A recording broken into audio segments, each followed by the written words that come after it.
Queridos irmãos e irmãs em Cristo Jesus, Palavra de Deus, neste Santo Domingo, nos fala da graça com a qual Deus nos amou e nos proporcionou uma consolação eterna e feliz esperança.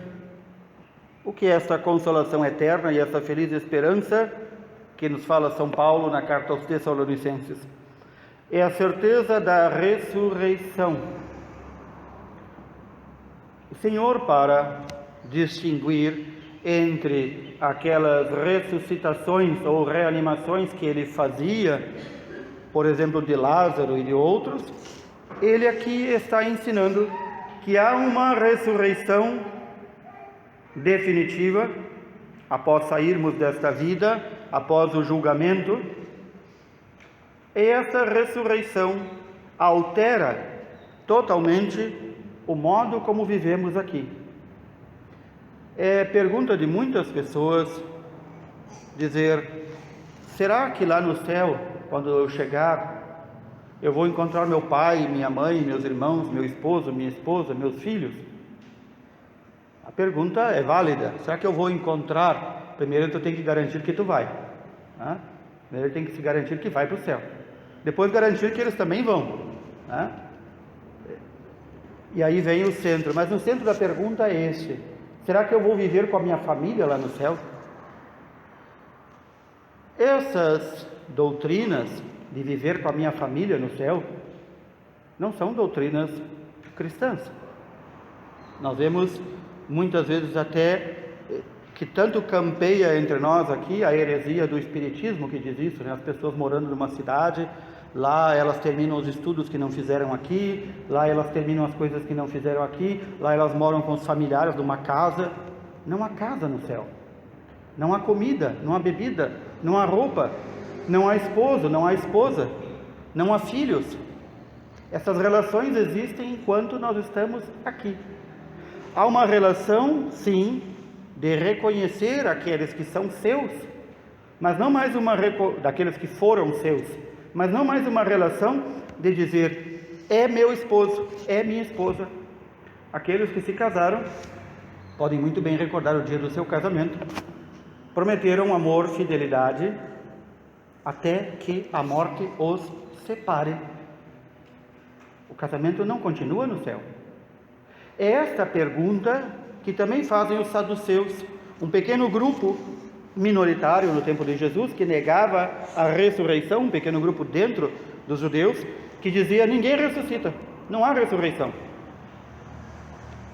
E então eles tentam pegar Jesus justamente num ponto, vamos dizer assim, emotivo, para ver o que Jesus vai dizer a esse povo. O que Jesus vai dizer a esse povo? Que realmente eles vão continuar casados. Então eles lembram da lei do levirato, essa lei de Moisés que diz que se o esposo morreu e não deixou filhos à esposa, os irmãos ou o irmão deve casar e fazer filhos. Esse filho não será do irmão, será do irmão falecido, para seguir a descendência. E então eles colocam esta questão deste homem que morreu e que seus 6 irmãos ou 7 irmãos acabam um após outro casando com a viúva e nenhum deixando filhos, e perguntam: lá no céu, lá na vida eterna, ela vai ser esposa de quem? É uma forma de fazer uma trampa, né? Uma pegadinha, como se diz para Jesus, dizer: e agora, Jesus, o que tu responde, já que tu defende a ressurreição? E Jesus diz: o nosso Deus é o Deus dos vivos, não dos mortos. O nosso Deus, Ele nos ensina também através de Moisés que lá no céu não há mais relação de esposo e esposa. Não há mais esta relação. Não há mais este domínio de um sobre outro. Aqueles que vão ressuscitar para a vida eterna vão viver na vida eterna iguais aos anjos. Os anjos não se casam entre si. Os anjos não geram descendência. Os anjos não têm uma relação pessoal unitária um com o outro. No céu não tem assim: São Miguel é mais amigo de São Gabriel e menos amigo de... Não há amizade a mais ou a menos no céu. No céu só há o amor de Deus, que infunde, penetra e está em tudo e todos, na mesma quantia. No céu não haverá esta, eu gosto do fulano, mas gosto mais do Beltrano. No céu não há lugar para isso. Isso são nossas relações aqui na terra. E então Jesus nos pede que progridamos em santidade a ponto de amar os inimigos. De não ter, já aqui na terra, estas amores de predileção por um, mais predileção por um e menos predileção por outro. E então o que está em jogo aqui é a esperança que nos é dada por Deus. A esperança da vida eterna. Creio na vida eterna. Não uma vida que continua como aqui. Quando a palavra de Deus utiliza imagens como dizer o banquete do céu, é uma imagem. Não há banquete no céu, não há o que comer no céu, porque lá ninguém vai precisar comer. O livro do Apocalipse nos diz: lá não haverá choro, nem dor, nem cansaço, nem frio, nem fome. Não haverá as deficiências que nós temos aqui. Não haverá nada disso. E então, alguém às vezes pergunta: mas no céu as pessoas vão estar vestidas? Não precisam roupa no céu, mas eles também não estarão nuas. Como é que será no céu? Sabemos por aquilo que o Senhor nos ensina, que na vida eterna é um outro modo, diferente do daqui. Não um modo absurdo, mas também não um modo tão no chão quanto o nosso. E para despertar para a vida eterna, é necessário manter-se na fidelidade ao Senhor. É o que nos recorda a primeira leitura do livro dos Macabeus. A família de Judas Macabeus, que em toda a sua existência nos ensina a crer na vida eterna, a crer que há um lugar de expiação após essa vida para aqueles que não partiram desta vida já santos, o que nós chamamos purgatório. Vejam que o livro de Macabeus é uma leitura muito apropriada para o mês que estamos, né? O mês aqui que nós recordamos os fiéis defuntos em todo o mês de novembro. E então, conta deste exemplo, desta mãe que foi levada, junto com seus 7 filhos, diante de um rei, de um ditador, de um tirano, que quer os obrigar a comer carne de porco. Carne de porco, na lei mosaica, é proibido para os judeus, não podem comer, é um animal impuro. E eles, por fidelidade a Deus, aquele mandato de Deus, de não comer a carne do porco, preferem perder esta vida. Este mesmo caso, em que o livro dos Macabeus nos conta, de uma mãe com seus filhos, ocorreu muitas vezes na história da igreja lá no início. Casos como este, de uma mãe ou de um pai, que é levado ao tribunal com seus filhos, do mais pequenino ao mais adulto, e que eles não renegaram a sua fé.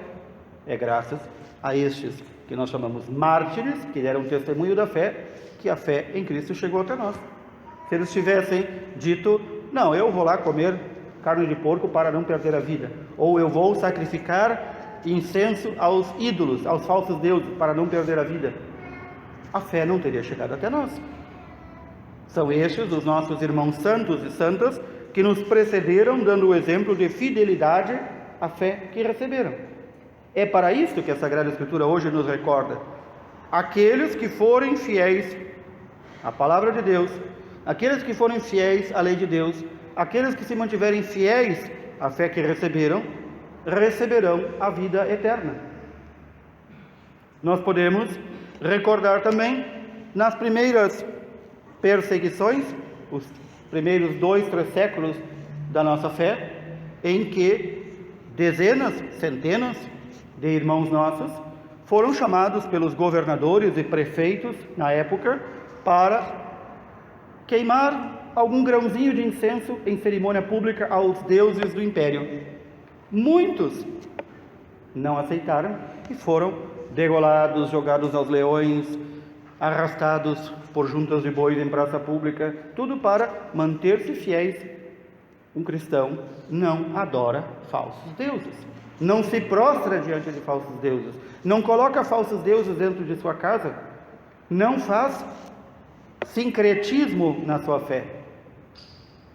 E estes nossos irmãos, outros não suportaram, outros, com medo da morte, foram lá e queimaram incenso. São os que se chamam, na linguagem antiga, no início da igreja, os caídos, os lapsi, aqueles que caíram. Foram muitos cristãos também que foram chamados diante dos governadores, dos prefeitos, e queimaram os grãozinhos de incenso, ou fizeram sacrifícios aos falsos deuses. E então recebiam um papelzinho dizendo: já fez o sacrifício, está livre, não se persiga. E estes depois caíram em si e pediram um retorno à igreja. E houve uma discussão durante um bom tempo se deviam ser admitidos ou não, dado o escândalo que causaram. Também nos nossos dias, há aqueles nossos irmãos que preferem manter-se fiéis a Deus. E nós devemos pedir a graça de nos mantermos fiéis a Deus, à fé que recebemos, de não nos dobrarmos aos falsos deuses, mesmo quando eles são introduzidos dentro das igrejas. Não nos dobrarmos aos falsos deuses, não nos dobrarmos aos tiranos, aos maus, aqueles que corrompem e são corrompidos, ou são corrompedores, àqueles que são corruptos e corruptores. Não nos dobrarmos. Um dos filhos desta família, desta mãe, nos diz o livro de Macabeus, responde ao ditador, ao tirano: tu, ó malvado, nos tira desta vida presente, mas o Rei do Universo nos ressuscitará para uma vida eterna, a nós que morremos por suas leis. Vejam aqui o vigor do martírio. O martírio não é algo que nós possamos procurar, mas quando chegar nós devemos pedir a Deus a graça de permanecermos fiéis. Os irmãos e irmãs devem ter ouvido as notícias nos últimos dias de igrejas, aqui mesmo no Chile, saqueadas e destruídas. Há muitos anos atrás, quando esses eventos também ocorreram em outros países, no tempo do Papa Pio XII, queimavam-se igrejas também, aqui na América Latina, e o Papa, a primeira coisa que quis saber, depois de lamentar a perda dos templos materiais, diz: muito bem, vocês sabem dizer o nome de qual católico morreu por ódio à fé? E tiveram que dizer ao Papa: nenhum, todos se acovardaram e deixaram destruir tudo. É esses os tempos que nós vivemos também. É o que nós devemos nos perguntar aos nossos irmãos chilenos: onde estavam vocês que deixaram saquear e destruir as vossas igrejas? Faltou a coragem do martírio? Faltou. Rezemos por eles, mas também rezemos por nós, para que não nos falte a coragem do martírio, de não nos dobrarmos, de não reverenciarmos, também na época em que vivemos, corruptos e corruptores como se fossem deuses, acima de qualquer lei. Porque há aqueles que queimam incenso, aqui é uma expressão figurada, queimam incenso a esses falsos deuses que estão acima das leis e que hoje são condenados por todo tipo de roubo, e amanhã se diz: solte. Também na igreja, também sacerdotes que dão este escândalo público. Então nós devemos rezar por eles para que se convertam. Devemos pedir a Deus, até ao mais abjeto ser humano, até o mais, como dizemos popularmente, rato, ao mais imundo dos seres humanos, a graça da conversão, porque Deus não quer que nenhum de nós se perca. Então devemos aqui ser fortificados por Deus, se necessário para a graça do martírio, mas para isso precisamos crescer em vida de oração. Sem oração pessoal e uns pelos outros, tudo é uma retórica balofa, tudo são palavras vazias, tudo é muito bonito na teoria. Então nós devemos diante dos tiranos de nosso tempo, dizer: você está errado. A lei de Deus proíbe o roubo e tu és ladrão. E se tu não te converter, vais para o inferno, que é o lugar daqueles que fazem as obras de Satanás. E então nós devemos, além de apontar e dizer, rezar por essa pessoa para que se converta. Devemos isso.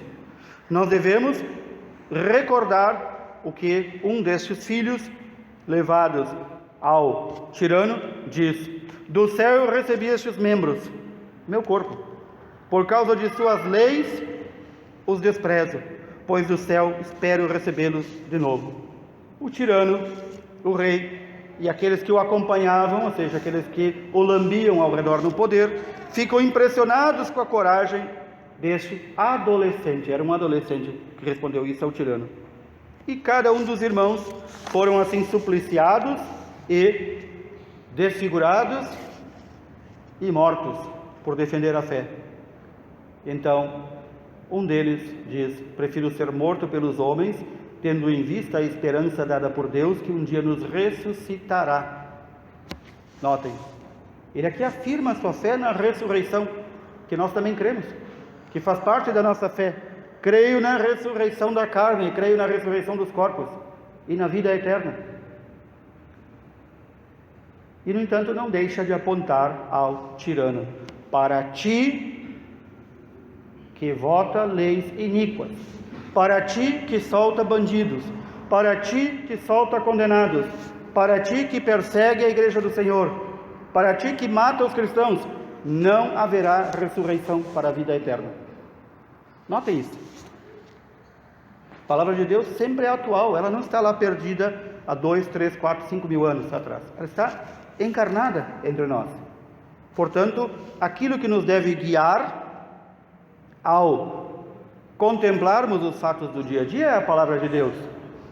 As análises políticas, as análises de conjuntura e tantas outras bobajadas não nos servem para nada. O que nos serve é aquilo que a fé nos diz que é reto, ou seja, de acordo com a vontade de Deus. É isso que nós devemos seguir. É só isso. Portanto, a nossa consolação está na palavra de Deus. E a prova do amor do Senhor por nós, além de ter dado o seu Filho em expiação por nós, é que Ele nos garantiu que, se nós formos fiéis a Ele, nós seremos livres dos homens maus, perversos, malvados, que nem têm fé, diz São Paulo. Devemos rezar, diz São Paulo, para que nós sejamos livres dos homens maus e perversos, porque nem todos têm a fé. O Senhor é fiel, o Senhor confirma a sua palavra, e Ele nos guardará de todo o mal.